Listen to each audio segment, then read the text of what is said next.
তিনিটাকৈ নাম আমি চূড়ান্ত কৰিম। ইতিমধ্যে বুথ আৰু মণ্ডল আৰু সমষ্টিৰ পৰা নাম আহিছে। ইয়াতো আমি তিনিটাকৈ নাম চূড়ান্ত কৰিম আৰু কেন্দ্ৰীয় সংসদীয় বোৰ্ডলৈকে আমি প্ৰেৰণ কৰিম।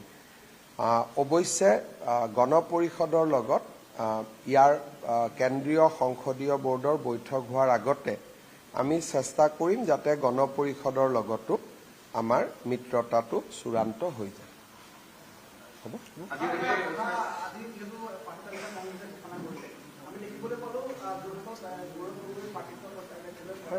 হয়,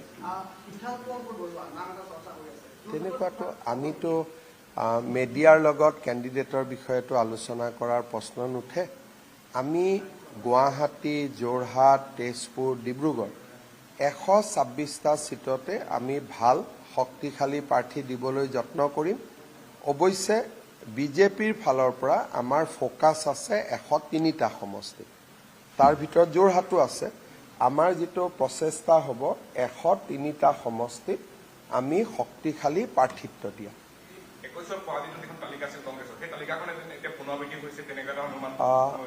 কংগ্ৰেছৰ যিখন তালিকা, সেই তালিকাখন হৈছে ডাইনেষ্টিক পলিটিক্সৰ এটা ৰিফ্লেকশ্যন।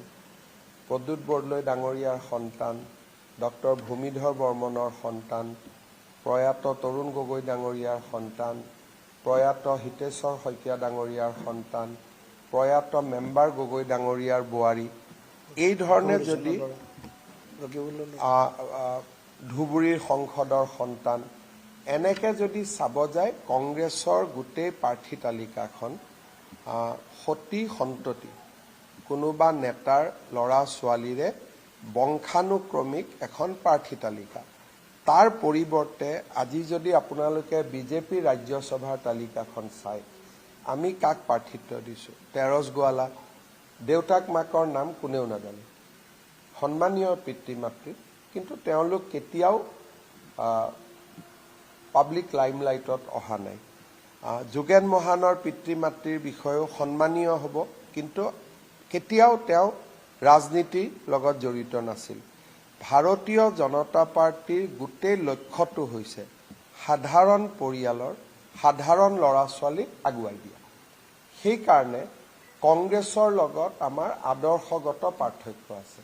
কংগ্ৰেছ দলে সদায় ডাঙৰ নেতাৰ ল'ৰা ছোৱালীক টিকট দিয়াটো তেওঁলোকৰ এটা ৰাজনৈতিক কেৰেক্টাৰ, আৰু বিজেপিৰ ৰাজনৈতিক কেৰেক্টাৰটো হ'ল যে সাধাৰণ মধ্যবিত্ত বা দৰিদ্ৰ পৰিয়ালৰ ল'ৰা ছোৱালীক আমি ৰাজনীতিৰ পথাৰখনলৈ লৈ আহা। গতিকে ৰাজ্যসভাতে চাওক বা উপ নিৰ্বাচনতে চাওক, লোকসভাতে চাওক বা আমাৰ যিখন বিধানসভাৰ তালিকা ওলাব, ক'ৰবাত এটা দুটা বেলেগ কথা, কিন্তু 99% সাধাৰণ মধ্যবিত্ত আৰু নিম্ন মধ্যবিত্ত আৰু দৰিদ্ৰ পৰিয়ালৰ সন্তানকে আমি পাৰ্টিৰ মনোনয়ন দিম। এইটো হ'ল ডিফাৰেন্স অফ পলিটিকেল কালচাৰ। আপোনালোকে কংগ্ৰেছৰ লিষ্টখন চাব আৰু বিজেপিৰ লিষ্টখন চাব, এই পাৰ্থক্যটো স্পষ্টকৈ আপোনালোকে দেখা পাব।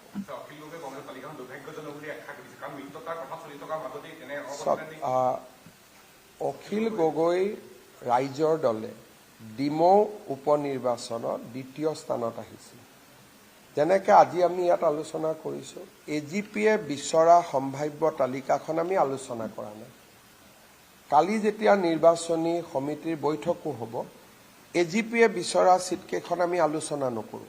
কিমান পাব নাপাব বেলেগ কথা, কিন্তু ৰাজনৈতিক দলে মিত্ৰ দলক সন্মান জনোৱাটো এটা নিয়ম।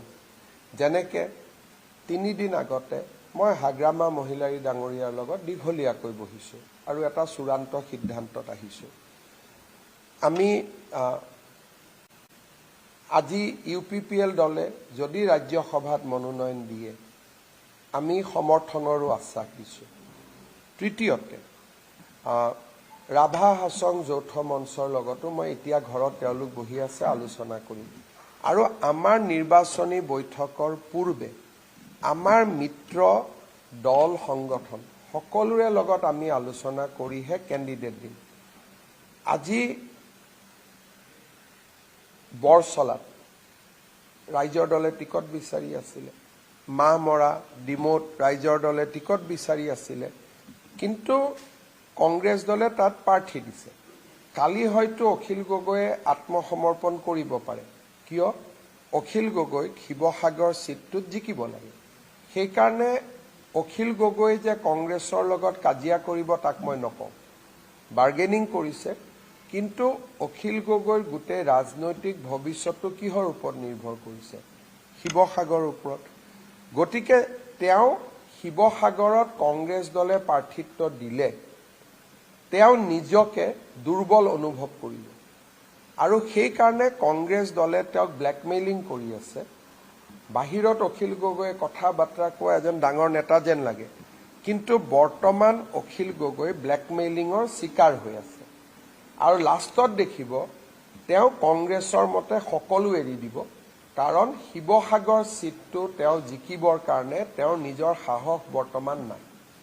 আৰু সেইকাৰণে অখিল গগৈয়ে যে আপোনালোকক টাইম দিয়ে, আজি ৰাতি 12টা, কালি ৰাতিপুৱা 8টা, পৰহি 2টা বজাত, এইবিলাক টাইম দিয়ে কিয়? তেওঁ কংগ্ৰেছক ভয় খুৱাব যত্ন কৰে। কংগ্ৰেছেও বুজি পালে যে অখিল গগৈৰ দুৰ্বলতাটো শিৱসাগৰত লুকাই আছে, সেইকাৰণে কংগ্ৰেছেও ব্লেকমেইল কৰি আছে। এতিয়া ৰাইজৰ দলেও কংগ্ৰেছক ভয় খুৱাব খোজে, কংগ্ৰেছেও ৰাইজৰ দলক ভয় খুৱাব খোজে। বৰ্তমান মিত্ৰতাটো হ'ল তেনেকুৱা, আৰু এই মিত্ৰতাটো যদি হয়ও মই কওঁ 99.9% হ'ব, মোৰ ইমান ভুল হোৱা নাই। 1% মই ৰাখি থৈ দিছোঁ, যদি অখিল গগৈৰ বিবেকত দংশন হয় বেলেগ কথা, কিন্তু তেওঁৰ যে বিবেক আছে এইটো মই নাভাবোঁ। 99.9% অখিল গগৈ আত্মসমৰ্পণ কৰিব, কৰি কি ক'ব? বিজেপি ঘৰুৱা স্বাৰ্থত আমি ত্যাগ কৰিলোঁ। ডাইলগো এইটো দিব যে ফেচিষ্টক ঘৰুৱাৰ কাৰণে আমি ত্যাগ কৰিলোঁ। কিন্তু এই ত্যাগটো কিয় হ'ব? শিৱসাগৰত হৰাজিকাৰ গন্তিত। কিন্তু যদি অখিল গগৈৰ বিবেক দংশন হয় আৰু তেওঁ যদি কিবা কাৰণত মিত্ৰতা নকৰে, সেইটো মই আগতে কৈছোঁ যে যদি খুব বিবেক নথকা মানুহৰো কেতিয়াবা বিবেক দংশন হয়, সেইটো এটা বেলেগ কথা। কিন্তু বৰ্তমানলৈকে যিটো ছিগনেল, সেইটো তেওঁ আত্মসমৰ্পণ কৰা। আৰু যোগেন্দ্ৰ যাদৱ বোলা ব্যক্তিজনো যে আহিছে, তেওঁক কোনো কংগ্ৰেছে পঠোৱা নাই, তেওঁক অখিল গগৈয়ে মাতিহে আনিছে। যদি কংগ্ৰেছে কাৰোবাক আলোচনাৰ কাৰণে পঠালেহেঁতেন, তেতিয়া তেওঁৰ লগত এজন কংগ্ৰেছৰ নেতাও আহিলহেঁতেন। আৰু তেওঁক যদি, সেইকাৰণে অখিল গগৈ আৰু যোগেন্দ্ৰ যাদৱৰ বন্ধুত্ব বহু দিনৰ। অখিল গগৈহে যোগেন্দ্ৰ যাদৱক মাতি আনিছে যে মোক সহায় কৰক বুলি। লুৰিণজ্যোতি গগৈৰো হিচাপ মিলা নাই। লুৰিণজ্যোতি গগৈয়ে বৰাক ভেলীত এটা টিকট দিম বুলি কথা বাৰ্তা পাতি থৈছে, বিন্নাকান্দিত টিকট দিম বুলি কথা বাৰ্তা পাতি থৈছে, মৰিগাঁৱত টিকট দিম বুলি কথা বাৰ্তা পাতি থৈছে কেণ্ডিডেটবিলাকৰ লগত, ধেমাজিত কথা বাৰ্তা পাতি থৈছে, এটা ধুবুৰী ফালৰ মানুহৰ লগতো কথা পাতি থৈ দিছে। গতিকে তেওঁৰ মিত্ৰতাটো হ'ব, কাৰণ তেওঁ খোৱাঙত ইলেকশ্যন জিকিব খোজে। এওঁলোকৰ অখিল গগৈ আৰু লুৰিণজ্যোতি গগৈৰ কথা হ'ল যে বৰ্তমান আমি বিধায়ক হৈ থাকিব লাগে, মিত্ৰতা হ'ব। কিন্তু এই মিত্ৰতাবোৰ কেনেকৈ হ'ব? যে তেওঁলোকে কংগ্ৰেছক আত্মসমৰ্পণ কৰি দিব, কাৰণ তেওঁলোকৰ বাকী বিকল্প একো নাই। হ'ব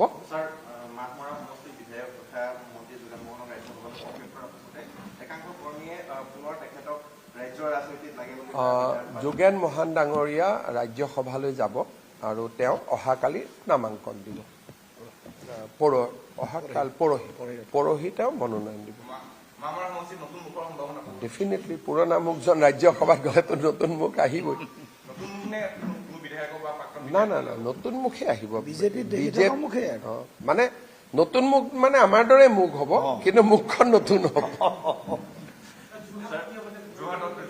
মই আপোনালোকে এই কথাটো মই এইটো কথা সুধিম যে আপোনালোকে যদি এটা সমষ্টিৰ কথা সুধি থাকে, তেতিয়াহ'লে মই বুজিম যে আপোনালোকে সেইটো সমষ্টিটোত বিজেপি কেন্দ্ৰীভূত কৰিব খুজিছে, আৰু আপোনালোকৰ যিটো মায়াজাল তাত আমি প্ৰৱেশ নকৰোঁ।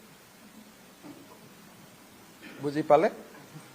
আমাৰ সাধাৰণ ঘৰৰ সাধাৰণ লৰাই যোৰহাটতো প্ৰতিদ্বন্দ্বিতা কৰিব। স্যাৰ আপোনাৰ ফেচবুক প্ৰফাইলৰ লাইভ যিটো সেশন হয় সেইটো ৰাষ্ট্ৰীয় আসলে পৰ্যায়তে সমাধিত হৈছে বা চৰ্চিত হৈছে। আজি দেখিবলৈ পোৱা গ'ল গৌৰৱ গগৈ আপোনাৰ লাইভটো চাই আছিল। নাই, মোৰ লাইভটো মোৰ তেওঁলোকে অকল এইটোৱে নহয়, যেতিয়া আশীৰ্বাদ যাত্ৰাও তেওঁলোকে মোবাইলত চাই থাকে। ওচৰৰ মানুহবিলাকে মোক কৈ দিয়ে নহয়, যেনেকৈ কালি কংগ্ৰেছৰ জুম মিটিং হৈছে, ঠিক আছে, বেলেগে নাজানে, মই জানো যে কালি কংগ্ৰেছৰ জুম মিটিং হৈ আজি টিকট ডিষ্ট্ৰিবিউশ্যন হৈছে আৰু টিকেটৰ তালিকাখনো অসমৰ জাৰ্নেলিষ্ট এজনলৈকে ময়ে ফাষ্ট ফৰৱাৰ্ড কৰিছোঁ। কংগ্ৰেছৰ টিকটৰ তালিকাখনো ব্যক্তিগতভাৱে প্ৰথম ময়ে পাইছোঁ আৰু ময়ে প্ৰথম অসমৰ জাৰ্নেলিষ্ট এজনক দিছোঁ, তাৰ পিছতহে বেলেগবিলাকে মোক পঠাই আছে।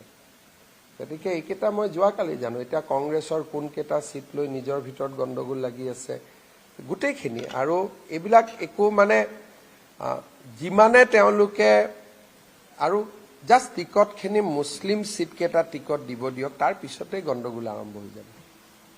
হ'ব।